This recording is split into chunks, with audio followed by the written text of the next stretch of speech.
नाम डॉक्टर मारिया अनवर है। मैं कंसल्टेंट गायनाकोलॉजिस्ट और सब फर्टिलिटी एडवाइजर हूँ। आज जिस मौजू पे मैं बात करना चाह रही हूँ वो है कि वो कौन सी निशानियाँ हैं जिससे फीमेल को ये पता चल सकता है कि क्या उसका अंडा तैयार हो गया या नहीं तैयार हुआ। तो सबसे पहले तो मैं ये कहूँगी कि आपको आपके साइकिल का पता होना चाहिए कि वो आपकी मवारी का साइकिल है कि वो कितना लंबा है। मतलब अगर एक औरत को पहली को मेंसेस आए हैं तो क्या अगली दफ़ा भी पहली को ही आते हैं या 28 तारीख को आते हैं? क्या उसका साइकिल जो है वो 28 दिन का है? ज़्यादातर ख़वातीन का साइकिल 21 से 35 दिन के दरमियान होता है, ठीक है। और जो आपका लास्ट डे होता है ना मेंसेस का, जैसे कि अगर आपको मवारी 21 दिन बाद आती है या 28 दिन बाद आती है तो 28 में से आपने 14 को माइनस कर देना है। ये 14 को माइनस करके जो डे बनेगा, जैसे कि 14वां दिन है, उन दिनों मैक्सिमम चांसेस हैं आपको कि आपका अंडा बन के तैयार होके टूटेगा। ये जो अंडा बनने का प्रोसेस है ये तो जिस दिन आपको मवारी आती है उस दिन से वो स्टार्ट हो जाता है, उसका साइज़ ग्रो करता करता करता करता है। जब 14वें दिन पे पहुंचता है ज़्यादातर ख़वातीन में, तो वो अंडा मैच्योर हो चुका होता है, जिसकी जो लेंथ है वो 18 से 22 मिलीमीटर तक होनी चाहिए, जो कि अल्ट्रासाउंड पे नज़र आ जाती है।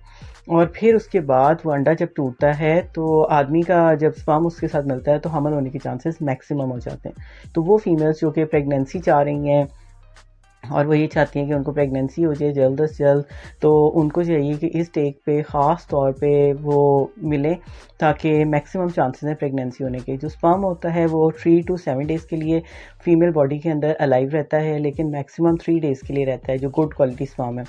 तो वैसे जो एक आम हिसाब के से जो मैं अपनी फ़ीमेल पेशेंट्स को नॉर्मली ओपीडी में भी रिकमेंड करती हूँ, मैं उनको यही कहती हूँ कि जब आप मवारी से नहा लें या पहले 10 दिन निकाल के मवारी के, तो अगले जो 10 दिन है उसमें ऑल्टरनेट डेट पे इंटरकोर्स करें तो मैक्सिमम चांसेस हैं फॉर प्रेगनेंसी। और इसके अलावा कौन सी निशानियाँ हैं कि अंडा अगर बन के टूटा है तो जो फीमेल्स की सिक्रीशंस होती हैं, वजाइनल सिक्रीशंस, वो बहुत ज़्यादा थिन और क्लियर हो जाती हैं, ठीक है। और इसके अलावा थोड़ा सा बॉडी का टेम्परेचर भी रेज़ हो चुका होता है, और कभी कभी छाती में भी थोड़ी सी अकड़ाहट सी महसूस होती है, बेड के पेट के नीचे वाली जगह पे भी कई दफ़ा तकलीफ़ सी महसूस होती है, और कभी भी खून का कतरा भी लग जाता है। तो ये भी वो निशानियाँ जो ये बताती हैं कि आपका अंडा अच्छे साइज़ का बन के तैयार हो चुका है। उम्मीद है कि आपको मेरी बात समझ आ गई होगी और आपको अपनी ओवुलेशन डे का हिसाब लगाने में आसानी होगी। Thank you very much. जज़ाकल्लाह।